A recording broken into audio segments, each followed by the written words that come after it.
So you have a Google Pixel 4a and you have an issue where your screen is frozen or unresponsive, or maybe it's stuck on the Google logo. I'm going to show you how to get you up and running right now. Okay, so what you need to do, for example, this phone is working fine, but let's just pretend it's frozen or unresponsive. Let's just pretend it's stuck on this screen. Okay, so what you want to do is force it to restart, and how you do that, it's a one key combination. Okay, all the other Android phones is either 2 or 3 buttons, even with the iPhones, but with the Pixel 4a here, it's a one button. Press and hold that power button, do not let go until we see a Google logo appear. Let's do it together. Let's pretend I'm frozen on this screen here. Ready? 1, 2, 3. Press and hold. Do not let go. Pretend like this is still on the same screen. I don't know what's going on. I'm still holding onto the power button, just waiting for that Google logo to appear. So I'm still holding onto the power button.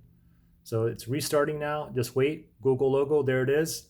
Let go, and hopefully you guys are up and running. Sometimes you may have to do this a few more times. Anyways, good luck.